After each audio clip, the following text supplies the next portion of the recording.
재미와 감동 있는 만남. 감동과 재미가 있는 만남. 오늘이 만나쇼. 오늘이 만나쇼 2부가 시작됩니다. 그러면은 그 사람의 24시간 중에 10시간이면은 그 라이프의 그 반 이상, 3분의 1을 이 회사에서 같이 지내는데 그 시간이 즐겁지 않고 스트레스거나 팔리틱이거나 아니면 뭐 갈등으로 지나간다 그러면은 그게 얼마나 그 사람한테 손해예요. 그러니까 어떻게 해서든지 이 회사에서 지내는 시간이 정말 즐거운 시간이 될 수 있게끔 하려고 그러는 거. 와, 저 거기 투직할래요. 재밌을 것 같아요. 그래서 그 첫 번째가 fun. 그 다음에는 이제,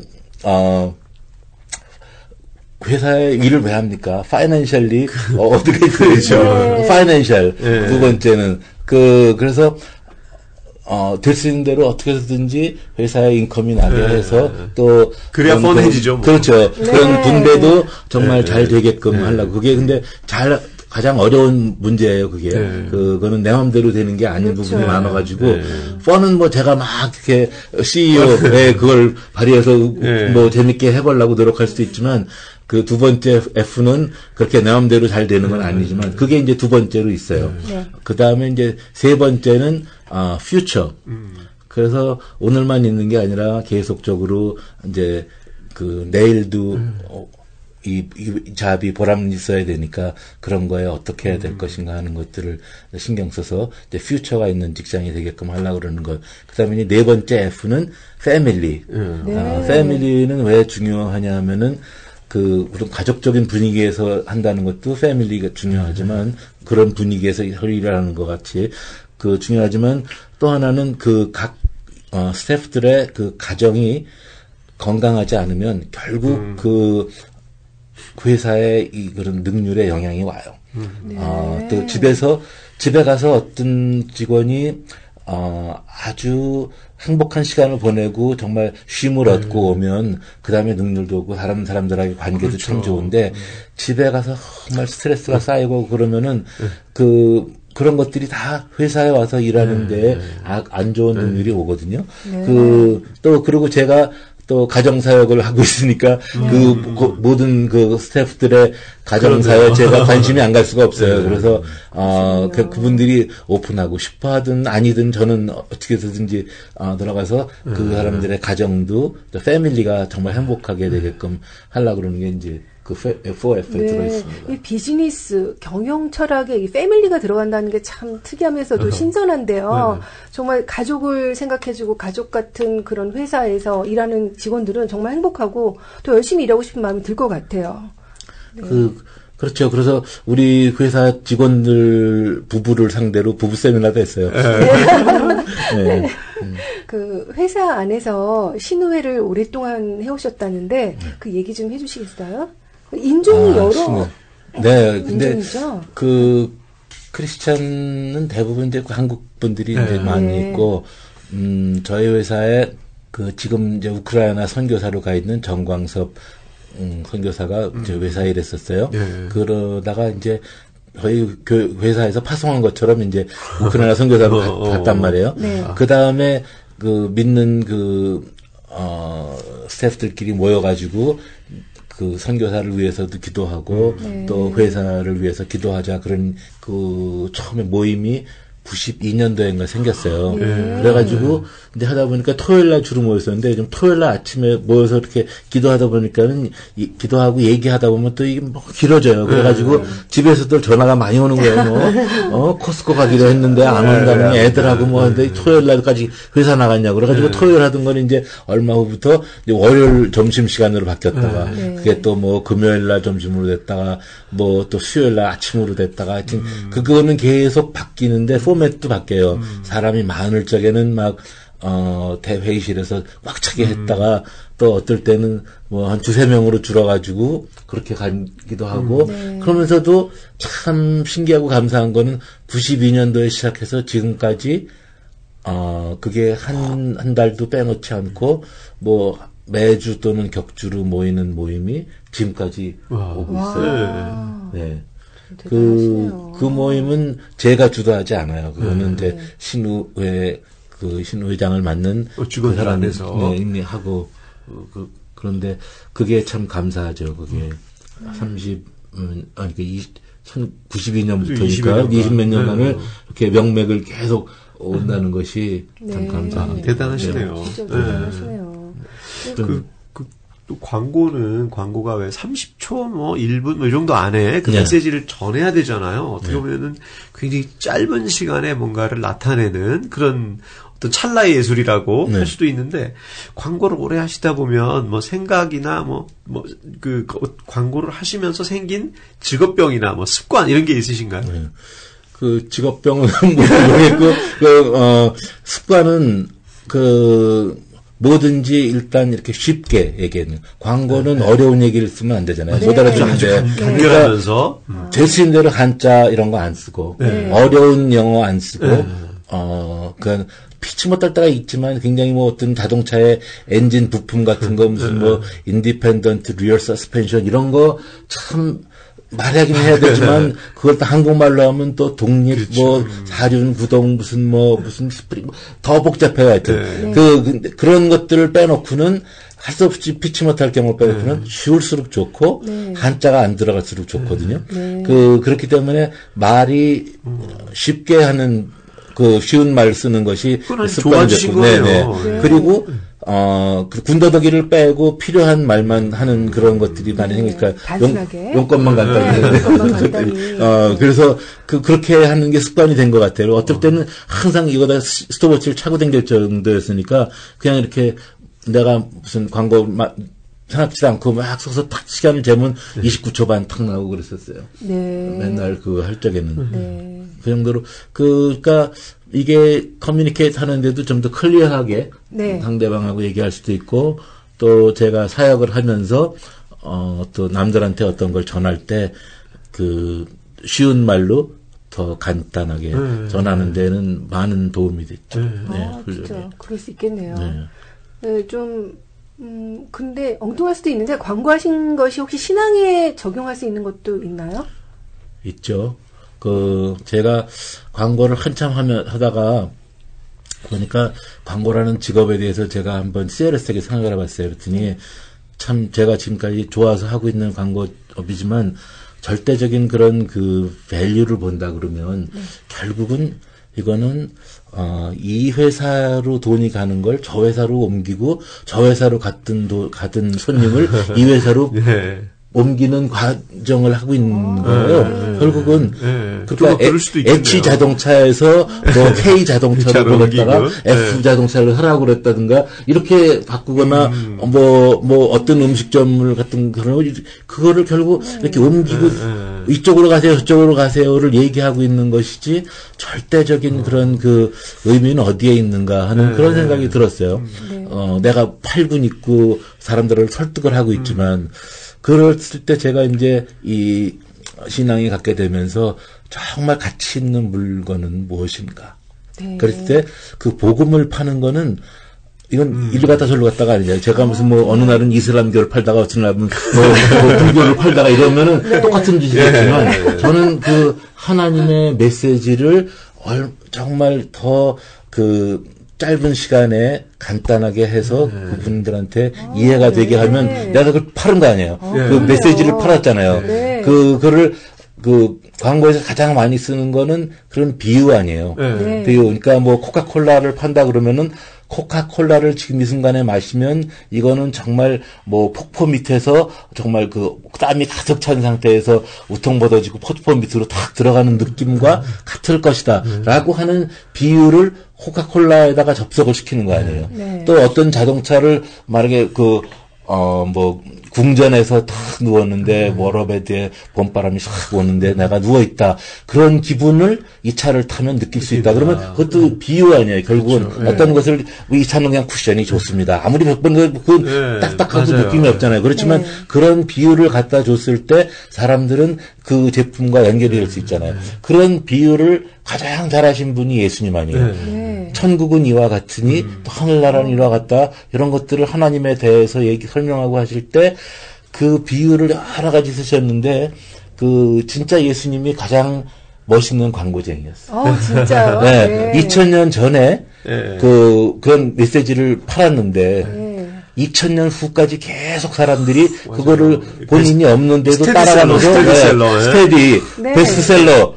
베스트셀러를 만들고 그다음에 목숨 걸고 사람들이 그걸 하게끔 돼 있고 그 정말 눈에 보이지도 않고 하는 그런 것들을 사람들 머릿속에 또 영적으로 그게 각인이 되게끔 해서 그런 것들을 삶의 그런 걸로 갈 수 있게끔 했다는 것. 또 예수님의 비유는 더 기똥찬 게 뭐냐면은 자기가 듣게 하고 싶은 사람한테는 싹 귀에 쏙 들어오게끔 되는데 그거를 들어야 될 입장이 아닌 사람은 전혀 뭔 얘기인지 모르게 그렇죠. 그 비유를 하셨어요. 그렇죠. 그러니까 그걸 트집 잡으려고 오는 바리새인들은 아무리 들어도 뭔 얘기인지 모르게끔 해놓고 그렇지만 그냥 그 장님이나 그 창녀가 정말 하늘나라를 꿈꾸는 사람은 들으면 바로 너무 감이 오게끔 그러면서도 가장 낮은 그룹서부터 가장 학식이 높은 사람까지 공감할 수 있게 그런 광고가 어디 있습니까? 그런데요, 정말. 저희가 맛동산 광고 40년 끓은 거 가지고. 놀랬었는데. 이거는 뭐, 비교가 안 되는데. 정말 대단하시네요. 그러면 이제 비즈니스 초대석을 마치고, 본격적으로 장로님에게 신앙 얘기를 들어올 텐데, 신앙은 어떻게 갖게 되셨어요? 제가 신앙 갖게 된 것까지는 참 오래 걸렸어요. 왜냐하면, 미국에 처음 왔을 때, 이제 비즈니스를 시작하면서 어떤 사람이 저한테 이제 조언을 해주는데, 나를 위해서 한 얘기겠죠. 비즈니스 하려면 교회를 댕겨야 돼. 교회 맞아요. 이민 오신, 일세로 이민 오신 분들은 다 그러시죠. 사람들 만나고, 그래서 그 비즈니스가 다 엮고 그러는 거라고 그러는 거예요. 근데 그때까지 제가 교회를 안 댕기면서 그때는 제가 이제 예수쟁이들에 대한 아주 안 좋은 선입관이 많았었거든요. 그렇기 때문에 가뜩이나 꼴보기 싫은 예수쟁이들인데 그 얘기를 들으니까 교회 다니는 인간들은 다 그런 뿡뿡이 때문에 가서 비즈니스 하려고 거길 가는 걸로 보이는 거예요. 그 사람, 그러니까 그런 생각이 확 들었는데 어쩌다 그 다음에 무슨 이유로인지 무슨 좋은 생각으로 갈 기회도 좀 있었어요. 근데 갈라 그러면 그 생각이 나는 거예요. 내가 그 비즈니스나 엮으려고 교회를 내가 가는 거 아닌가? 관둬야지. 그리고 그 얘기 한마디 때문에 제가 미국 와서 한 9년 동안을 교회를 안 가던 것 같아요. 오래 버티셨네요. 그거는 참 전도를 못 하신 분이네요. 그렇죠. 아주 전도가 길을 막았죠. 아주 완전히. 저 같은 사람한테는. 근데, 그러다가, 저희 동서가, 지금 이제 아까 얘기한 우크라이나 선교사라고 있는 동서가 있어요. 근데 필리핀에서 신학교를 다니고, 그리고 거기서 이제 선교사로 바기오, 섬에 있다가 이제 미국으로 오게 됐어요. 그래서 이제 같이 살게 되면서, 자연스럽게 이제 그런 기회가 생겼는데, 처음에는 그 동서가 같이 와서 살게 된다고 할 때 굉장히 싫었어요. 왜냐하면 예수쟁이가 와서 같이 살면 교회 가자 그럴 거 아니에요. 그러니까 교회 가자 그러면 어떡하나. 이거를 안 간다고 그럴 수도 없고, 같은 집에서. 근데, 다행히 이 친구가 왔는데, 지네만 교회를 가고, 나더러 가자는 소리는 안 하는 거예요. 그래서, 잘 됐다. 정말 지네만 열심히 생기라 그러라. 그렇지만, 또, 그러면서 새로 미국에 왔으면 다 도와주잖아요. 이렇게. 드라이버 라이센스, DMV도 데려가고, 소셜 시큐리티 업소 다니고, 뭐, 잡도 찾아주고, 막 이런 걸 하잖아요. 그러면은, 그런 일들이 이렇게 순조롭게 풀리고 그러면은, 나한테 고마워하지 않고 이 인간이 얘네 둘이서는 하나님이 우리 길을 참 잘 이렇게 해주셨어 뭐 인도해 주셨다 그러고 뭐든지 다 하나님한테 그러는 거예요. 도와주신 건 장로님이신데 하나 생색이 안 나는 거예요. 그래가지고 야 저것들 도와주지 말자 이제 뭐 해봤자 다 하나님이 도와줬다 그러는데 뭐 볼 거 뭐니 나도 봐봐 막 이랬었어요. 진짜 모르는 시절이니까. 그러다가 제가 어떨 때는 저 앞도 이제 구해줬죠. 우리 집 근처에 한 5분 되는데 리커스토어 가서 이렇게 일하면은 한 1,000몇백 불 잡는 잡을 구해줬어요. 근데 그걸 자꾸 뭐 뭉기적뭉기적 하면서 안 가요, 그거를. 그러더니 집에서 한 1시간 넘게 걸리는 개척교회의 전도사로 그 교인이 몇 명 없어가지고 한 달에 200불, 300불도 받을까 말까 하되 그것도 주는 받고 아니면 못 받는데 그런 데를 가더라고요. 그래서 야, 너 저렇게 이상한 인간이 있냐. 근데 어떻게 가까운데 1,000불짜리가 어떻게 전도사님을 리코스토어를 취직하시게 해주셨죠? 지금 생각해 보니까 내가 그게 전도사들을 리코스토어 가라 그러는 게 좀 그때는 그런 게 감이 없었으니까 그 좋은 잡을 그 집 동네에 천몇백 불 받는 거를 안 가고 1시간 떨어진 데 가는 게 굉장히 아주 뭐 못돼 보였죠. 성의를 무시한다고 생각하고 막 그랬는데 나중에 보니까 그래서 그런 것들이 조금씩 이상하게 보이더라고요. 네. 이상한 사람들이다. 그렇게 생각이 됐었는데 그러고도 저는 이제 자기네들끼리만 가고 저더러는 뭐 꼭 교회를 가자고 그러질 않아요. 그래서 참 다행으로 생각하고 잘 지내고 있었는데 언젠가 한번 절더러 어느 분을 이제 강사로 오시는 그 교회 강사로 오실 분을 LA부터 애나햄까지 이렇게 좀 라이드를 부탁한 일이 있었어요. 그래서 그러냐 그러면 그 정도는 동선대 해줘야지. 그래가지고 모시고 가는데 그분이 누구였냐 하면은 안희숙 사모님이었어요. 베란다 춤내기에 그분 그때 저는 뭐 몰랐으니까 어떤 할머니를 모시고 가라 그래서 이제 할머니를 모시고 가는데 물어봤어요. 하도 가다가 할 얘기가 없어가지고 심심해서 물어봤어요. 예수교는 다 유대인들이 믿는 종교인데 우리나라도 좋은 종교가 많이 있느냐, 동양 종교들도 많이 있고 그런데 꼭 우리가 그 유대인들 믿는 걸 믿어야 될 필요가 뭐 있냐 그랬어요. 그랬더니 그분이 그냥 이렇게 차근차근 설명을 또 해주시는 거예요. 그래서 그게요, 유대인들은 왜 이런 거나 마찬가지예요. 그러면서 학교에서 누굴 가리킬 때 선생님이 누굴 하나 이렇게 이그샘플로 나와라고 그러죠. 그래가지고 이렇게 앞에다가 세워놓고 이 사람이 이렇게 잘하면 이런 거가 있고 이렇게 잘못하면 이런 거가 있는 것들을 다른 모든 사람들한테 모범으로 보여주잖아요. 네. 그랬을 적에 사용된 사람이 그게 이스라엘이고 유대인이란 거지 온 인류 전체를 위한 그건 얘기입니다. 그러는데 맥센스 하는 것 같기도 해요. 그러고 갔어요. 이제 갔는데 그분이 그날 이제 설교를 하는데 교회가 조그만 교회니까 한 20-30명이 앉아 있는데 이제 오후에 이렇게 다들 그분은 나긋나긋 조용하게 얘기를 하시고 사람들은 다 자고 있었어요. 인클루딩 우리 마누라를 포함해서 다 자요 다. 근데 저도 이제 반드시 자야 되는데 안 자고 그걸 이제 할머니가 무슨 얘기를 하나 이렇게 얘기를 듣고 있는데 얘기를 듣고 있다가 갑자기 제가 눈물이 막 나는 거예요. 눈물이 막 나는데 이게 주체가 안 되고 막 계속 눈물이 쏟아지는 거예요. 그래서 너무 창피해가지고 바깥으로 나왔어요. 나와서 이렇게 하늘을 쳐다보고 막 그러면서 도대체 내가 왜 눈물이 날까? 이게 그분이 무슨 슬픈 얘기를 한 것도 아니고 막 익사이팅한 걸 한 것도 아니고 그런데 내가 저 쪼글쪼글한 할머니 얘기하는 걸 들으면서 왜 내가 눈물이 날까? 막 생각을 해봤더니 왜 우리가 어떤 유명한 명작품이라든가 명오페라 그런 것들을 대하거나 아니면 그런 굉장한 장관의 그런 경치를 대한다든가 그랬을 적에 그렇게 너무 감동이 돼서 눈물이 날 수도 있잖아요. 네. 내가 그때 감동이 된 거는 사람의 영혼이 저렇게 깨끗하고 순수하고 아름다울 수도 있구나 하는 거에 아마 감흥을 받은 것 같아요. 그러니까 그분이 얘기하는 내용은 그런 거였어요. 이제 마태복음 그런 걸 강의를 설교를 하시면서 자기는 지금 한국에 사는데 자식들이 다 미국에 있어가지고 자기들은 이제 이렇게 미국으로 오세요. 다 준비해놨으니까는 편하게 살아 오세요. 그러는데 아직도 한국에 있는 친구들하고 마지막 정을 나누는 그런 편안한 상태로 지내고 있는 중이다. 그런 식으로 하면서 그냥 아주 평안한 그러면서도 깨끗하게 얘기를 하시는데 그 깨끗한 영혼에 제가 어떻게 감흥이 됐나 봐요. 그래가지고 그렇게밖에 설명이 안 돼요. 그래서 아름다움이라는 게 그때까지는 저는 광고하는 사람이니까 막 이렇게 인조적으로 막 예쁘게 만들어서 빨간색은 더 진하게 거기에 컨트라스트가 있는 보라색을 넣고 이런 것들의 아름다움을 막 추구를 했었는데 이 정도로 그냥 이렇게 확 깨끗하며 그런 아름다움을 겪으니까 또 평화로움이 있죠. 네. 그거는 내가 생각해보지 못했던 진짜 아름다움과 깨끗함과 순수함이었던 것 같아요. 네. 사람의 그 영혼에서 느낄 수 있는 그런 걸 느껴서 굉장히 그 눈물을 펑펑 흘리고 온 기억이 있어요. 근데 그러고서 바로 교회를 갔느냐면 또 그렇진 않았어요. 그런 일이 있고. 일단 한 번은 터치가 있으신 거네요. 한 번은 터치가 있었어요. 근데 그러고도 교회를 이제 안 나가고 있었어요. 근데 그 동서가 또 한 번 얘기를 하는 거예요. 그래서 자기네 부흥회가 있는데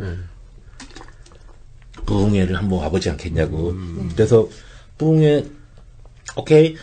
한번 와보자는데 가보지 뭐. 그러고 이제 우리 그때 그 큰애가 한 3살 때인데 애를 데리고 이제 거기 갔어요. 그래서 부흥회를 딱 가서 이제 그때는 좀 큰 교회였어요. 한 200~300명 들어가는 교회에 딱 갔는데 그 강사 목사님이 딱 올라와서 마이크를 딱 잡고 시작하는데 내가 제일 싫어하는 목소리. 왜 시장에 앞장서는 목소리 있잖아요. 딱. 그 목소리가 딱 나오는데 그걸 듣고 있어야 되나 막 제일 싫어하는 게. 그런 목소리로 막 이제 설교를 시작한 거예요. 그러니까 잘하겠다. 그러고 이제 잠을 들려고 그러는데 저 까딱까딱 졸으려고 그러면 갑자기 깰 수밖에 없어요. 왜냐하면 5분에 한 번씩 이 양반이 찬양을 불러요. 내 신에게 강가 같은 병화 그러면 자다가 번쩍 깨가지고 이제 또 뭐 그걸 부르고 또 그 졸만하면 그 내게 강 같은 병화를 부르고. 근데 그러고 가고 있는데 갑자기 돌발 사고가 생겼어요. 우리 애가 그때 3살인가 4살이었는데 얘가 그 앞으로 확 뛰어나갔어요. 그 목사님이 설교하시는 그 강단 앞에 서서 그 전교인을 상대로 얘가 이 쇼를 벌리기 시작했는데 그때 닌자 터틀이 굉장히 유명했어요. 닌자 터틀을 야 하면서 뭐 손짓 발짓하고 발차기 하고 점프하고 그걸 막 하는 거예요, 얘가 막. 근데 사람들이 막 저를 쳐다보면서 어머 제발 막 하니까 더 신났어요, 얘가. 그래가지고 막 하는데 모르겠어요. 지금까지도 걔가 왜 갑자기 거기 뛰어나가는지 몰라요. 우리 부부는 그냥 빨리 들어라고 막 들어라 그러는데 이놈이 안 들어오는 거야. 거기서 뭐 사람들이 뭐 뒤를 봐주니까 더 신나가지고 한참을 그러는데 우리는 진짜 그때 이게 막 10년은 지나간 것 같아. 그래가지고 걔가 그러더니 결국은 나중에 들어왔어요. 그 다음부터는 우린 더 정신이 없어가지고 뭘 했는지도 몰라. 그냥 그러고 끝났어요. 근데 그리고 이제 그 부흥회가 끝났는데 바깥으로 나왔더니 왜 이렇게 친교실에서 사람들이 이제 뭐 집사님 그러면서 서로 이제 막 커피 마시고 다가가면서 막 얘기를 하는데 보니까 굉장히 저 사람들은 밝고 기뻐해요, 뭔가. 근데 딱 두 사람 나하고 우리 와이프하고만 둘이서만 멀뚱멀뚱한 거예요. 그래서 가만히 있어봐. 이건 저 사람들은 뭔가 그 목소리 약한 그 목사님의 말씀을 듣고 뭔가를 뿅을 얻었나 본데 우리는 뭔가가 이렇게 접속이 안 된 것 같다라는 약간의 그런 게 들었었어요. 그렇지만 뭐 별거 아니겠지. 그러고 이제 왔어요. 그러고도 그냥 정신만 없고. 근데 그 후로 한 몇 달 더 있다가 그때는 제가 이제 밤에 야행성이어가지고 저는 이제 밤에 12시 넘으면 이제 모두들 잠들고 고요한 이 밤에 그 다들 자는데 나 혼자 그러면 나 혼자 나와가지고 이제 부시럭부시럭 뭐 그런 광고 아이디어 짤 때도 있고 뭐 책을 보거나 그림을 그리거나 뭐 음악을 듣거나 이제 그러는 시간이에요. 그 시간이 아주 저한테 골든 타임인데 그날따라 뭐 할 게 없었어요.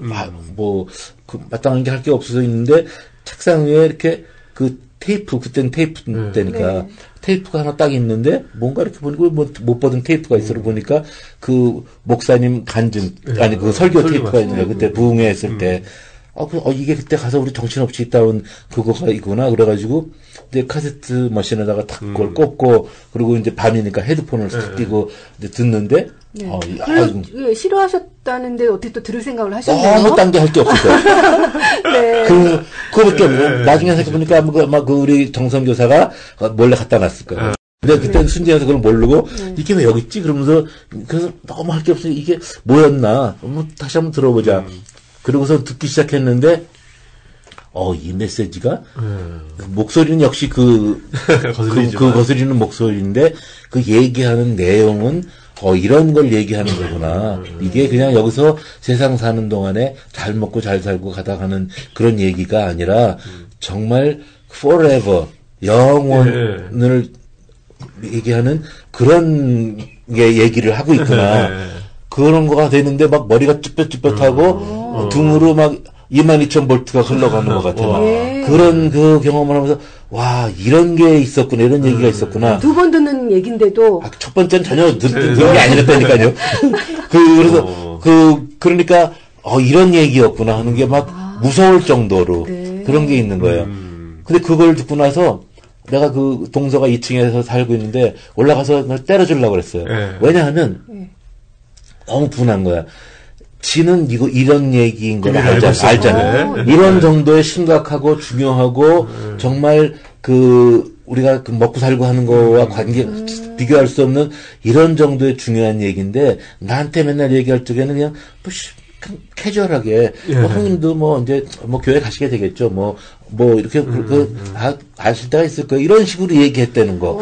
만약에 내가 그걸 오늘 밤에 이거를 듣지 않고 몰랐다면 나는 영원히 그 찬스가 없어지고 끝나고 죽었을 거 아니에요. 그걸 생각하니까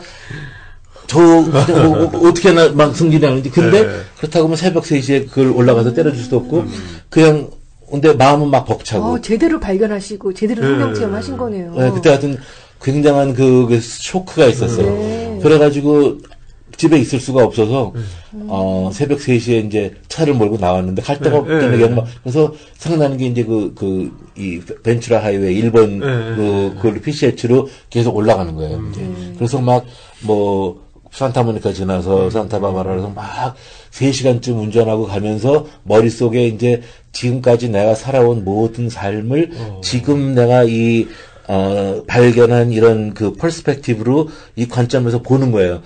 이게 그런 거였고, 그래서 이런 일들이 있었고, 이게 이런 일이었구나, 그런 것들을 삶을 주마등처럼 이렇게 하면서 꽤 맞춰지면서 다시 재조명이 되는 거예요, 그게. 영화 한 장면 듣는 것 같아요. 네. 예. 그걸 하면서 막 하다 보니까 어느덧 새벽 6시가 돼가지고 해가 뜨고 산타바바라도 전에 산타 마리안가 어떤 동네로 갔어요. 거기서 이제 내려서 이제 세븐일레븐 가가지고 이제 커피 한 잔을 사가지고 이렇게 있는데 해가 떠가지고 이제 아침에 햇살이 확 내리는데 사람들이 썬데이 타임스 사갖고 나오면서 막 그러는 모습들을 볼 때 내가 가졌던 그런 어저께 같은 보는 그런 삶이 아니고 세상이 아니고 스크루지 영감 크리스마스 영국에 보면은 그 다음날 아무나 보거나 메리 크리스마스 하고 싶어 하고 그러는 다시 그런 느낌? 그런 느낌인 거야. 정말 이게 세상이 이렇게 다르게 보일 수가 있는가. 그런 경험이 아마 그 경험이 이제 결정적으로 여러 가지 편견과 장애물을 없애고 이제 교회로 가게 되는 계기가 된 것 같아요. 이야, 너무 멋지고 가슴 벅찬 간증을 들었는데요. 그 동서분의 그 전도 방법이 가자고 그 억지를 안 부리시고 그걸 좀 기다리셨던 것 같아요. 그렇죠. 제가 지금 생각해 보니까 그 두 부부가 2층에 살면서 얼마나 매일 기도를 했겠어요. 지금 기도 제목이 맨날 우리 동서 좀 구원받게 되고 그 교회 가게 되기를 같이 살면서 매일 기도하지 않았겠습니까? 그게 있었을 거고 그리고 행여 내가 조금이라도 푸시하면은 튕겨져 나와가지고 니나 잘해 그러고 말할까봐 아마 굉장히 조심했으면서 그렇게 했을 거예요. 그러니까 그런 하나님의 때가 있는 것 같아요. 맞아. 익을 때까지 기다렸다가 결정적일 때 맞아요. 터뜨리시는. 그때가 장모님 몇 살 되셨을 때예요? 그때가 한 30대 후반이었을 거예요. 네. 너무 감동적인 이야기였어요. 예. 그런데 이제 그렇게 신앙생활 시작하시고 잘 해오시다가 그 교회가 갈라져서 또 신앙의 침체를 겪으셨다고 하셨어요. 참 안타까운데. 근데 우리 이 교포 그 교민사회 교회 많이 여러 번 있었잖아요. 근데 제가 가장 큰 사건 중에 2번에 있었어요. 그 교회. 저는 이쪽 편도 아니고 저쪽 편도 아니었어요. 근데 그냥 신문에 제 일면에 싸우는 장면이 나오고 그럴 교회에 거기에 있었어요. 그러니까 그런 때는 편지가 오고 서로 이런 입장 저런 입장으로 얘기할 때 굉장히 힘들었어요. 그래가지고 이제 그래도 결정을 내려야 되잖아요. 이거 갈라지면 이쪽이냐 저쪽이냐 가야 되잖아요. 그러면 이쪽으로 가고 그럼 그래서 왔는데 또 거기서 또 뭔 이유로 또 갈라지고 그런 걸 겪으면서 굉장히 그 은혜가 안 됐었어요. 그래서 예배를 가면 예배가 드려지지 않아요. 이렇게 집중이 안 돼서 처음에 이제 이렇게 임예송 같은 거 하잖아요. 그러면 이제 이렇게 올겐으로 뭐 띵띵띵띵띵 그거 이렇게 치면 그거 들으면서 바로 졸아요. 그러다가 이제 뭐 기도하고 뭐 그러면 이제 졸고 있는데 약간의 코드 걸고 걸리면 이제 마누라가 옆에서 이렇게 깨우잖아요. 그 깨우면 제가 제일 싫어하는 게 잘 때 깨우는 거거든요. 그러면 신경질을 팍 내고 이제 이렇게 그 장의자가 그때 이렇게 길다는 의자 아니에요. 그러면 저쪽으로 샥 가서 멀리 가서 앉고 막 그 정도 그러다가 좀 이따 이제 또 찬송가 부르라고 깨면 다시 일어나서 이제 깨서 찬송가 부르다가 후렴 가기 전에 또 졸아요. 그렇게 한 1년 반인가 지낸 것 같아요. 그러면서 또 교회를 몇 년 다녔다 그러니까 교회에서 시키는 건 다 있잖아요. 뭘 해라 봉사는 다 하잖아요. 그러니까 그거 다 힘들었어요. 굉장히. 그런 상태로 영적 상태가 그러면서 그런 봉사활동을 하고 한다는 것이 굉장히 힘들었던 것 같아요. 그러니까 어느 정도 그 교회 이렇게 열심히 하다 보면은 그런 교회가 분열된다든가 이런 것들이 단지 교회뿐만 아니라 모든 삶에 치명적인 그런 영향을 미치는 것 같아요. 또 이제 그런 걸 또 사실 그런 게 없어야 되겠지만 또 그런 걸 또 뚫고 또 더 신앙이 굳건히 쓰고 굳건히 쓰는 사람도 있고 그때 시험 받아가지고 아주 떠나서 아주 멀리 가 있는 사람도 있고 그래요. 안타까운 일도 있었어요. 근데 사실 그런 분열들이 별것도 아닌 사소한 일로 그런 경우가 많잖아요. 그건 참 안타까운 것 같아요. 네, 그거는 어느 편에 서든 그거는 옳지 않은 거고 일단 각자가 서로가 맞다고 주장하고 있는 한 둘 다 맞지 않은 것 같아요. 네, 그러니까 둘 중에 어떤 사람이라도 양보하고 낮아지는 사람이 승리하고 이기는 사람인데. 그분들도 왜 그걸 모르겠어요? 저만 알고 근데 이렇게 안 되나 봐요. 그러니까. 네, 그럼 여기서 잠시 김영민 장로님을 이모저모 아기자기 파헤쳐보는 시간을 갖겠습니다. 이름하여 네모네모 퀴즈. 네, 저희가 드리는 질문 중에 네모네모에 해당하는 답변을 3초 내로 해주시면 됩니다. 이것도 마찬가지로 너무 깊이 생각하지 마시고요. 떠오르는 대로 대답해 주시면 됩니다. 자, 시작합니다. 나는 네모네모 할 때 제일 행복하다. 키보드 칠 때. 예. 아내는 나에게 네모네모다. 너무 많은데. 아내는 나에게 잘해야 되는데 이거는. 솔직하게 말씀해주세요. 뭐 제일 먼저 떠오르는 거. 친구다. 네, 다음 질문입니다. 나는 아내가 네모네모 좀 안 했으면 좋겠다. 드라마를 강제로 보라고 그러지 않았습니까? 예, 다음 질문. 내가 네모네모 할 때 아내는 나를 제일 존경한다. 열심히 성경 공부하고 있을 때. 예, 다음 질문입니다. 나는 네모네모한 장로가 되고 싶다. 여러 사람을 평화롭게 하는 거, 그러니까 관계를 평화롭게 하는, 부드럽고 평화롭게 하는 거. 네. 중재자가 되는. 네. 음악은 나에게 네모네모다. 매일의 삶이다. 예, 다음 질문입니다. 내가 좋아하는 가수는 네모네모다. 여러 사람이 있는데, 워낙 많으셔가지고. 가수 이장희 씨를 좋아했어요. 나는 하나님이 네모네모하다고 오해한 적이 있다. 불공평하다고. 내가 좋아하는 책은 네모네모다. 워낙 이것도 많으시겠지만 많지가 않아서. 많지가 않아서 아닌가요? 예, 성경책 말고. 지금은 자유케 된 자라고 그러는 탐 마샬이 쓴 책이 있어요. 여러 번 봤어요. 네, 정말 나는 네모네모 할 때 가장 행복하다. 근데 정말 키보드 칠 때 음악을 정말 좋아하시나 봐요. 네. 그렇게 행복하세요? 왜냐하면 이제 음악을 하다 보면은, 조금씩 내가 하는 칠 수 있는 거가 한계가 있잖아요. 제가 음악을 전공해서 배웠으면은 모든 것들이 이제 점점 더 그 단계가 높아질 텐데 기초가 없으니까 그 다음에는 어느 정도 지나간 다음에는 이제 손이 안 돌아가는 거예요. 이 머리나 귀로는 하고 싶은데 하게 되는데 이게 안 되는 거예요. 또 악기도 내가 기타를 치지만 뭐 드럼도 어떤 재밌고 드럼 베이스도 재밌고 그다음에 그 스트링도 재밌고 브라스도 재밌고 다 한데 그거를 내가 동시에 다 할 수는 없잖아요. 그렇죠. 그리고 다 잘하지도 않고.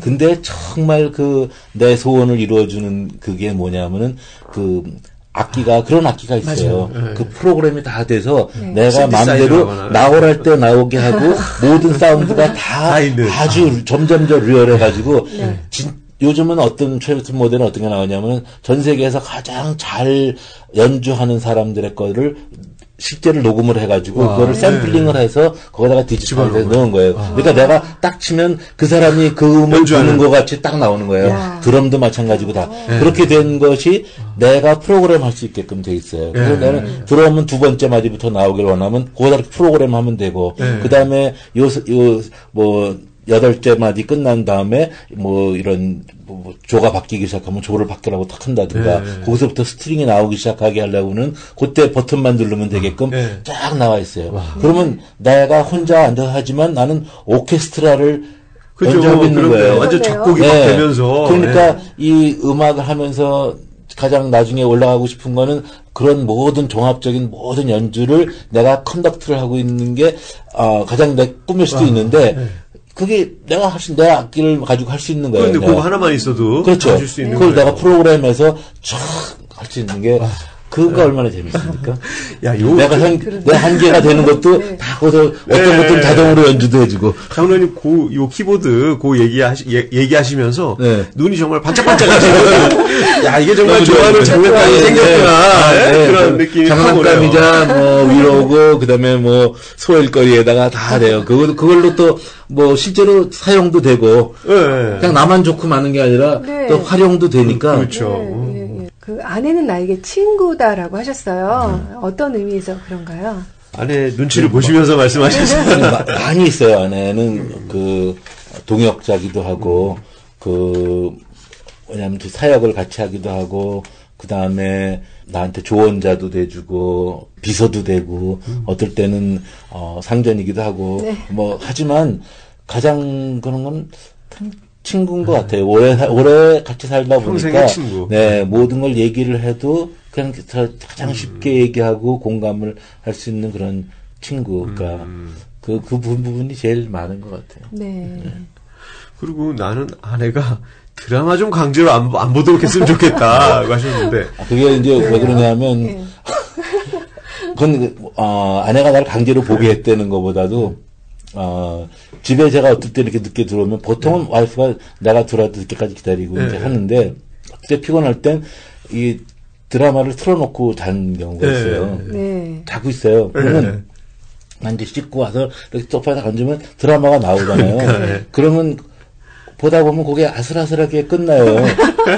그러면 저는 이제 요즘은 이제 또 인터넷을 찾아서 하게 되면 전에 그 DVD나 이런 걸로 있을 적에는 딱 끝났는데 그 옆에 35회가 끝났는데 36회가 딱 있어요. 그러면 너무 아슬아슬하게 끝났잖아요. 그러면 바로 있는 거를 끼고 보게 돼요. 그러면 그 다음에 36편, 37편 해가지고 먹다 보면은 밤이 꼴딱 샜어요. 병자 아내는 주무시면서요? 아내는 잤어요. 그리고 나만 밤샌 거예요. 그럼 아침에 너무 허무한 거예요. 근데 뭐 강제는 아니신데 상황이 그렇게 되셨다는 말씀이셨네요. 내가 성경 공부할 때 아내는 나를 제일 존경한다. 그것도 열심히 성경 공부하실 때. 열심히 하실 때. 그런 것 같아요. 그러니까, 그렇게 해서 뭔가 내가 이제 그런 공부하다가 이제 뭐, 어떨 때 인사이트도 받고, 뭐, 발견하거나 깨달았고 그런 것들을 막 이제 흥분해가지고 막 이렇게 나누잖아요. 그러면은 그거를 들을 때 가장 아주 익사이팅하게 잘 들어주시고. 들어줘요. 그리고, 또 그게 이제, 뭐, 그렇게 해놓은 게 좀, 퀄리티가 좋을 적에는 더 시간을 내서 가서 또 공부하라고 그러고 그걸 장려를 해요. 자기랑 놀고 있자고 그러지 않고 그런 시간을 하긴 가서 그거 공부해 나 혼자 뭐 테레비 보고 있을 테니까 이런 식으로 아들이 학교에서 공부 잘하고 왔을 때 기특해가지고 기특해서 공부 열심히 그러는 것처럼 나는 그 여러 사람의 관계를 아주 평화롭게 해주는 장로가 되고 싶다. 정말 그 말씀만 들어도 되게 평안해지는 것 같아요. 맞아요. 글쎄 뭐 어떤 모임이고 제가 또 이제 그 회사에서 이제 그 스태프들과 같이 일하고 하면서 저의 이제 성격적인 것도 있겠고 저는 그렇게 좀 갈등이 되어 있거나 그런 상태를 굉장히 견디기 힘들어하기 때문에 어떻게 해서든지 그거를 중재안을 만들거나 또 A가 B가 안 되면 그 A와 B를 아우를 수 있는 C라는 그런 제안을 해서라도 그런 것들을 만들고 싶어 해요. 한 번도 제가 생각해 보니까 사람들은 막 A, B, C를 얘기하는데 나만 X를 막 주장해서 막 고집 피우고 해본 적은 없는 것 같아요. 그게 둘이 있을 때든지 뭐 10명이 됐을 때든지 제 주변에 있는 여러 가지를 가지고 갈등하는 사람들 사이에 껴서 어떻게 이걸 중재될까 되는 것도 있지만 안 되는 것도 많잖아요. 그렇죠. 뭐 부부 갈등 문제도 있고 직원들끼리의 문제도 있고 교인들끼리의 문제도 있고 안 되는 부분도 있지만 어떻게든 저는 그걸 하려고 항상 그 중간에 입장에 껴 있는데 내가 그렇게 껴있는 게 아니라 내가 그 자리에 자꾸 가는 게 아닌가 하는 생각도 들고. 그거 참 골치 아픈 건데요. 네. 근데 그 마음에 좀 부담이 있으신가 봐요. 이렇게 화합을 좀 이뤄내고 싶은. 그걸 못 견디나 봐요. 네. 그래서 누구 부부가 하여튼 뭐 이렇게 관계가 안 좋다 그러면 하여튼 저희 부부는 도시락 싸가지고 다니면서 말리느라고 그 사람들이 뭐 싫든 좋든 하여튼 어떻게든 그렇게 다니는 거가 오래전부터 그랬어요. 주변에 좀 관계가 힘든 부부들 보면 본인들이 요청하지 않아도 두 분이 이렇게 어떻게든지 그렇죠. 화해시키시려는 노력을 하시는 하죠. 거예요. 막 노력을 하고 뭐 만나기 싫다 그래도 만나자 그러고 막 하죠. 그래서 처음에는 막 귀찮아하다가 나중에는 잘 돼서 감사하다고 하는 경우들을 많이 있으니까 뭐 안 되는 경우도 있어요. 근데 그렇지만 그래도 그러면 그럴 때 이제 막 짜증 나가지고 다시는 우리 이제 가지 말자, 좀 쓸데없는 짓 하지 말자. 그런데 또 해요. 그러니까 장로님의 그 쌀집 아저씨 이미지가 너무 원하시는 거하고 잘 맞는 것 같아요. 네, 네. 푸근하게 이렇게 풀어주시는. 쌀을 퍼줘야죠. 음악은 나에게 매일의 삶이다라고 하셨어요. 근데 가수도 아니시고 연예인도 아니신데 뜻밖의 대답이세요. 음악이 그렇게 중요하신 거죠. 매 순간 노래 가사에 맞춰서 생각한 것도 많고 요즘은 또 이제 그런 찬양 가사라든가 이런 것들이 생각이 나면 그걸로 이제 뭐 몇 시간을 가기도 하고 발표는 안 했지만 혼자 뭐 끄적거려서 만드는 노래도 하고 네, 그런 것들보다도 하여튼 또 이렇게 음악을 연주하고 있거나 또 사회 가면서 또 듣고 있거나 굉장히 여러 다른 종류의 장르의 음악들을 다 좋아해요. 그래서 그리고 또 제가 직업상 광고 하는데도 또 무슨 비디오를 만드는데도 음악이 차지하는 비중이 있고 그러다 보니까 음악은 거진 그냥 삶에서 붙어 있는 것 같아요. 네, 저한테. 더군다나 좋은 또 장난감을 가지고 계시니까 얼마나 재밌었어요. 시간이 없어도 못해요. 네. 그리고 제가 좋아하는 가수는 이장희 씨다라고 하셨는데, 글쎄 제가 왜 그렇게 대답할 수밖에 없냐면 제가 누가 어디 가서 뭘 노래를 불러보라 그러면은 지금까지 불렀던 몇 곡 안 되는 노래 레퍼토리도 없으니까 근데 그 중에 한 두세 곡이 다 이장희 씨 노래였던 거 보면 그 음역이라든가 아니면은 그런 스타일을 좋아했던 것 같아요. 어떤 노래 좋아하세요? 이장희 씨 노래 중에? 이거 참 신앙 얘기하면서 하긴 그런데 한 잔의 추억 뭐 이런 거. 근데 이장희 씨하고 또 개인적인 친분은 있으세요? 네, 아직 친하죠. 네, 이장희 씨랑 한국에부터 그때 통기타 때부터 굉장히 친했고 미국 연배가 비슷하신가요? 저보다 선배시죠. 몇년 선배신데 미국 와서 이제 방송국 하면서도 처음에 방송국 시작할 때도 같이 그때도 같이 많이 얘기도 하고 로즈가든이랑 사롱 할 때도 하고 같이 행사도 많이 하고 굉장히 친했죠. 네. 그 다음 질문에 나는 하나님이 불공평하다고 오해한 적이 있다. 예, 언제 그러셨어요? 글쎄, 그러니까 우리가 하나님 평등하냐 안 하냐 그런 거에 저는 이제 그 부분이 오해가 있었기 때문에 네. 하나님이 어떻게 누구한테는 이런 좋은 일을 고난을 안 겪고 잘 살게 하고 네. 어떤 맞아요. 사람한테는 뜻이 있어서 그러면 뜻이 있어서 저 사람은 고난을 겪게 하고 뜻이 있어서 저 사람은 편한 길을 걷게 하고 그렇다고 반드시 나쁜 길을 가는 것만 또 좋은 것도 아니잖아요. 그리고 우리는 모든 우리의 욕망은 다 편하고 좋게 고난을 안 겪고 살기를 원하고. 네. 그렇죠. 그렇죠. 그리고 우리는 그런 것들에 대해서 좀 그 하나님이 안 좋다고 하시는 쪽에 욕망이 본능으로 막 나오게끔 만들어져 있는데 하는 족족 다 하나님은 안 된다고 하고. 맨들기는 이렇게 만들어 놓고, 목마르게 만들어 놓고, 물 먹으면 혼내는 그런 불공평함이 어딨냐고요. 그러니까 그런 거가 굉장히, 좀 마음에 안 들었었어요. 그래서 그런 점에서 많이 하다가 그쪽으로 고민을 하다 보니까 또 해답도 많이 얻었어요. 네, 어떻게 풀리셨어요? 그러니까 우리가 간증을 들을 때 참 조심해야 돼요.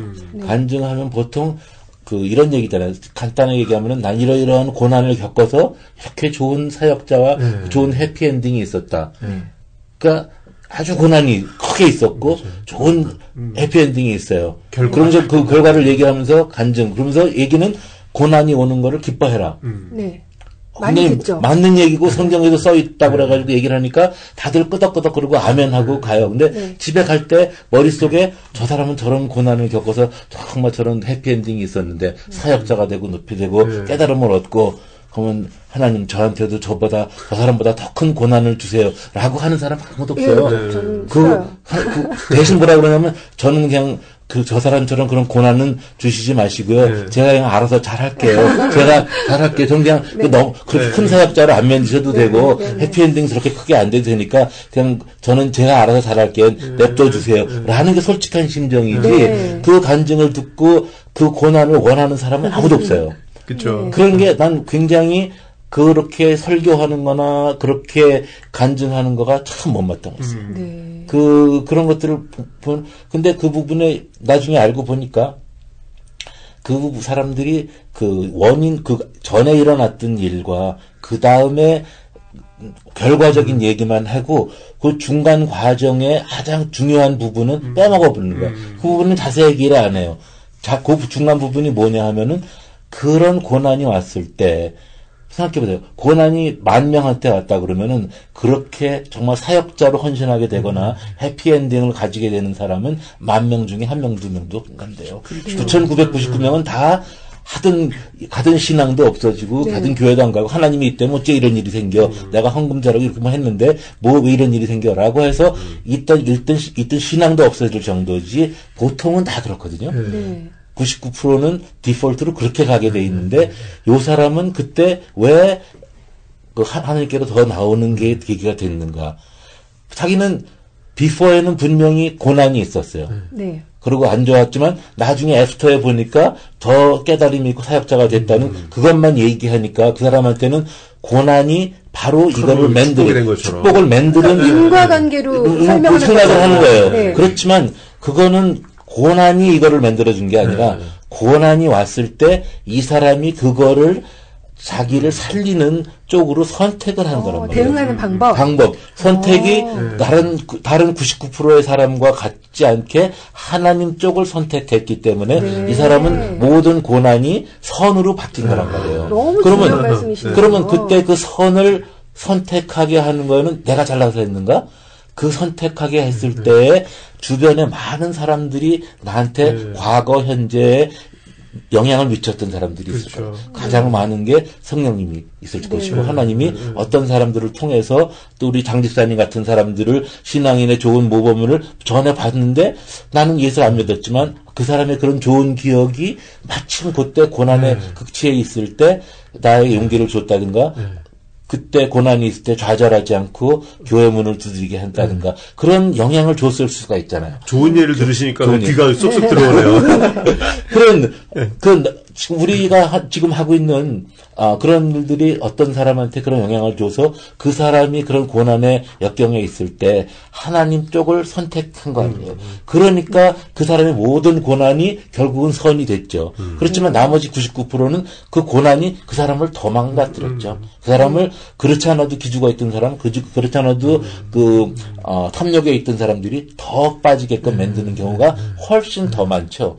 근데 그거를 맞아요. 그렇게 중요한 부분을 똑 잘라버리고 고난이 왔 다음에 나는 이렇게 왔어. 그러니까 고난을 좋아해라. 그거는 중간이 빠지니까 말이 make sense가 안 나는 거예요. 중간에 내가 하나님 손 잡은 게 중요한 거잖아요. 그렇죠. 그 잡을 때 거기에 뒤에 비하인드에 누가 있었는지 지나고 나서 봤을 적에 하나님이 이러이러한 주변의 사람들을 사용해서 내가 그 선택을 할 수 있게끔 해주셨던 거를 발견할 때 그게 감사한 거죠. 그게 감사한 것이 고난이라는 거는 사탄과 우리가 죄 때문에 만들어진 건데 거기에 왜 하나님이 주었다라고 하나님 마치 그러면 하나님이 나를 그렇게 만들기 위해서 일부러 고난을 갖다 주는 분처럼 보이잖아요. 그건 굉장한 오해죠. 그렇죠. 하나님은 그렇게 사역자 크게 만들려고 일부러 고난을 갖다 주거나 하는 그런 심술단지가 아니시죠. 그 말씀 듣고 보니까 우리가 참 하나님에 대해서 하는 오해가 또 여러 가지가 있을 것 같은데 또 다른 것도 있을까요? 많죠. 하나님에 대한 오해는 뭐 그 끝이 없는데 네. 지금 이 오해가 가장 크고 그 다음에 우리는 보통 이 하나님에 대해서 나의 입장에서 생각을 하잖아요. 그러니까 구원을 받으면 내 입장에서 내가 구원받은 게 정말 감사해서 그래서 예수님이 감사한 네.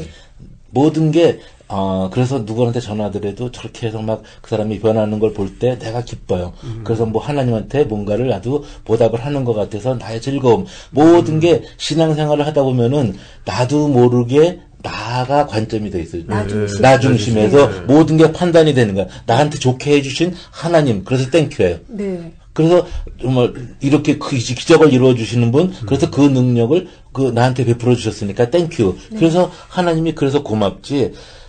나 중심에 대한 생각에서 우리가 오해를 하다 보면은 나 중심은 각자가 다 틀려요. 그러니까 크리스틴 간사님이 생각하시는 하나님의 이미지와 그 각도와 또 내가 생각하는 내가 겪고 생각하는 하나님에 대한 이미지가 다 틀리기 때문에 각자가 맞지만 분명히 각자한테 일어난 하나님의 사건은 맞지만 보는 각도는 다 틀리잖아요. 네. 그렇죠. 그러니까 다른 얘기들을 하고 있어요. 자기 입장에서만 자기 얘기하니까. 입장에서 얘기하니까 네. 그건 자기가 겪은 어떤 일부분의 한 편의 얘기일 뿐이지만 그게 전체를 대변하는 그런 얘기는 아니잖아요. 그렇죠. 시각이 거기가 있으면은 내가 본 하나님, 그러니까 내가 어려울 때 막 정말 무섭게 나를 외단쳐가지고 만나게 하신 하나님은 그 사람의 이미지에는 하나님은 무서운 하나님만 있어요. 네. 오해가.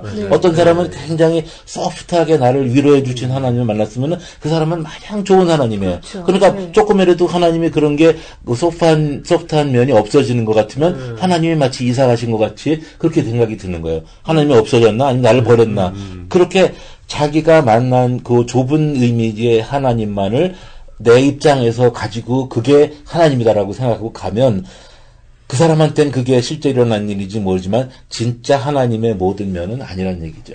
그래서 그거를 내 입장에서 보는 게 아니라 진짜 하나님은 어떤 본성을 가지고 계시고 그분은 어떤 사이즈와 어떤 능력과 어떤 생각과 어떤 그 사랑의 깊이를 가지고 계신 분인가를 거기를 쳐다가 봐야지. 그러니까 하나님 관점에서 보는 거예요? 그렇죠. 하나님 관점에서 보고 거기를 가서 봐야지 내 입장에서 나한테 일어난 일 간증같이 그렇게 나한테 이렇게 좋게 해주셨던 분, 나를 이렇게 뭐 해주신 분 물론 좋지만 그게 다는 아니라는 거죠. 관점이 점점 좁아지면 하나님에 대한 거를 굉장히 제한할 수가 있는 것 같아요. 그럼 오해죠, 그러니까. 그래가지고 자기한테 일어났던 하나님 분명하게 겪었으니까 남들한테 똑같이 욕을 하는 거예요. 나한테 하나님이 그러셨어. 너한테도 꼭 그래야 되는 거 아니냐? 그리고 좀 다르게 얘기하면 너는 신앙이 틀렸어라고 하는 거예요. 분명히 나한테 이렇게 요런 하나님인데 만난 하나님은 분명히 만나는 이런데 왜 넌 딴 얘기를 하니? 넌 좀 뭔가가 시들한 모양이다. 아니면 너는 좀 뭔가 이단 쪽인가 보다. 자꾸만 이렇게 되는 거예요. 자기 좁은 눈으로 다른 사람을 판단하는 거죠. 되는 그렇죠. 그러니까 하나님의 어떤 큰 계획을 우리가 항상 생각하면서 하나님의 마음을 우리가 정말 알고 그 커뮤니케이션 하면서 보는 그런 그렇죠. 관점이 필요하겠네요. 그러면 그렇죠. 우리가 나한테 벌어진 작은 일에 울고 웃고 하는 게 아니라 나한테 당장 좀 힘들더라도 하나님의 섭리나 하나님의 관점에서는 그렇죠. 이게 무슨 뜻이 있을 것이다 라고 믿는 그렇죠. 그 믿음이 필요하겠네요. 그러니까 나한테 내 관점에서 보면은 조그만 일어날 일이 지금 굉장히 크게 보이잖아요. 그렇죠. 그런데 그걸 하나님의 관점에서 보면은 하나님은 전 우주를 모든 인류를 살리는 방향으로 끌고 가시는 분이잖아요. 그러면 그 에너지가 크게 있는 데에서 나한테 일어나는 거는 지금 사단이라는 조그만 그 피조물과 그보다 더 코딱지만한 인간이라는 그 피조물 사이에서 벌어지고 있는 뭐 짜깔짜깔한 얘기인 거 아니냐고요. 근데 거기다가도 하나님은 그 살리는 에너지를 확 주고 계시는데 그걸 보면 빅픽처를 보이니까 나의 문제라든가 이런 것들이 하나님을 의지하는 데 있어서 훨씬 더 그 안심이 되고 그렇죠. 그 확실한 그 큰 물줄기에 들어가게 되는 거죠. 그게 픽처가 자꾸 약해지면 나의 문제는 점점 커지고 사탄이 점점 더 파워가 크고 어떻게 해볼 수 없는 그거가 자꾸만 생기는 거죠. 근데 오해 이야기 너무 저는 지금 재밌고 제가 굉장히 타치가 되는데 좀 뭐 다른 것도 좀 더 있으신가요? 무슨 오해, 하나님에 대한 오해, 우리가 흔히 하는 거, 우리 보통 신앙인이라고 하면서 잘 믿는다고 하면서 좀 이게 지금 말씀하신 것 같이 우리가 오해하고 있는 부분. 오해하고 있는 부분은 하나님은 이제 사랑이 많이 강조되어 있잖아요. 그 성경에 보면은 그 어느 분이 그런 분석을 하셨어요. 우리는 설교나 모든 책에 사랑이 너무 강조되어 있기 때문에 하나님은 무조건 다 사랑만 있는 것 같이 보여요. 그리고 그 반대의 것들은 굉장히 구약에 나오는 무서운 하나님일 때 좀 있고 그 사랑이 예수님과 그다음에 요한복음에 나오는 그런 사랑이 진수인 것처럼 많이 돼 있어요. 근데 그 성경 전체에 그 나오는 모든 그 구절들을 다 씌워봤을 때 그 주제가 사랑이냐 아니면 공이냐 정이냐를 봤을 때 사랑이 주제로 된 거는 아주 극히 적어요. 그러니까는 뭐 예를 들어 뭐 출애굽기 레위기 그런 건 전무 창세기에도 어디 부분에서 조금 그 다음에 뭐 그 어디서 조금 뭐 신약에 와서 좀 많고 요한복음에 많이 나오고 뭐 이런 식이지 전체 성경을 보고 그 픽처로 봤을 적에는 하나님은 그 무조건 막 우리가 좋아하는 그런 막 베풀어 주신 아름다운 물론 있지만 그 사랑만이 막 넘어 있는 그거가 아니라 하나님의 사랑은 굉장히 공의로운 동시에 사랑인 거예요. 그러니까 그 엄하게 얘기하는 그 아버지인데 그 속에 들어있는 게 사랑이지 그냥 엄마처럼 소프트하게 막 내가 하자면 마음 약해서 다 해주는 그런 사랑의 하나님이 아니에요. 그 사랑과 공의가 같이 함께 공존하면서 같이 함께 있는데 그 겉모양에는 공의가 더 많이 있는. 근데 저는 하나님 사랑이시니까 봐주시겠지 하고 생각하는 그런 위로의 메시지나 위로의 그런 생각으로 사랑이 더 너무 많이 강조된 부분도 있지 않는 생각이 그 공의로움을 항상 같이 생각해야 되겠네요. 그리고 그 장로님 그 좋아하는 책이 그 자유케 된 자아다. 제목이 너무 되게 좋은 것 같아요. 어떤 이유에서 꼽으셨나요? 그 책은 제가 그 영과 혼과 육에 대해서 이렇게 이제 좀 알게 된 다음에 어떻게 그게 상관관계가 있고 작용을 하고 이러는 거에 대해서 굉장히 도식적으로 잘 풀어놨어요. 그 책이 그래서 가끔 다시 한번 생각을 정리할 때마다 보게 되는 책이에요. 그걸 보면 이 우리 영혼 우리 육체에도 이런 그 지정의가 있잖아요. 이게 느낌 먼저 지식을 알고 그 다음에 그 필링이 있고 그다음에 액션이 있잖아요. 네. 그런 것이 영적인 차원에서도 또 그런 것들이 영적인 지식이 있어야 되고 영적인 느낌이 있어야 되고 영적인 결단이 있어야 되고 이런 것들이 있단 말이죠. 네. 그래서 그런 걸 봤을 적에 우리는 먼저 뭘 알아야지 돼요. 그러니까 그렇죠. 정보가 먼저 와야지 정보가 먼저 와야지 그다음에 그게 느낌이 나한테 좋게 올 수도 있고 나쁘게 올 수도 있고 그래요. 그러니까 예를 들어서 지금 저를 볼 적에 아까 무슨 뭐 푸근한 인상이다라고 했는데, 그러니까 그 정보가 좋은 정보만 가서 그래요. 이제 크리스틴 간사님한테 김영민 장로에 대한 정보가 좋은 게 그동안 많이 갔으면 느낌이 그렇게 드는 거예요. 네. 근데 이제 만약에 저랑 방송을 하기 전에 1시간 전에 누구한테 얘기를 들었는데 김영민 장로가 이러이러한 비리 사실이 있고 이런 것들이 막 있다는 거를 듣고 들었어요. 네. 그러면 제가 이런 얘기를 하고 있을 때 그 간사님이 날 볼 때 그 눈은 굉장히 속으로 가증스러운 것을 보는 그런 눈빛이 돼요. 눈빛이 돼요. 네. 왜냐면 똑같은 사람을 보고 있는데 네. 그런 인포메이션이 들어오면 필링이 똑같은 얘기를 그렇죠. 듣는데 나의 이런 얘기를 듣는데 느낌은 굉장히 저라고도 능청 떨고 얘기는 잘하네. 이런 느낌이 드는 자기도 모르게 듣는 거예요. 그러다가 조금 있다가 누가 와가지고 그 간사님한테 얘기한 게 그 김영민이 아니고 바로 오렌지 카운티에 사는 김영민이래. 그러면 갑자기 똑같은 저를 보는데 느낌이 그러면 그렇지라고 하면서 달라져요. 네. 그러니까 그 한 가지 정보 하나가 그 인포메이션이 필링을 그 정도로 좌우할 수 있는. 그러니까 우린 느낌은 그냥 저절로 드는 게 아니라 뭔가의 그 데이터가 그렇죠? 있기 때문에 그런 느낌이 드는 거군요. 제가 지금 맨날 드는 얘기인데 제가 이제 물을 마시잖아요. 그래서 주셨으니까 몽뚱하니까 마십시다. 근데 물을 이렇게 마시면 시원해요. 근데 만약에 이제 장 식사님이 그물 드셨어요? 그러면서 이 그물 아니고 이거 먹었는데 이 그물은 어떤 권사님이 틀리 빨고 가시는데 그거 드시면 어떻게 해요? 그러면 갑자기 내가 속이 좀 미스미직하면서 그렇죠. 또 먹으라 그러면 안 먹게 되죠. 왜냐면 이게 뭐 이상한 것 같고. 근데 그 필링이 조금만 가는 온누리 만나쇼 3부에서 계속됩니다.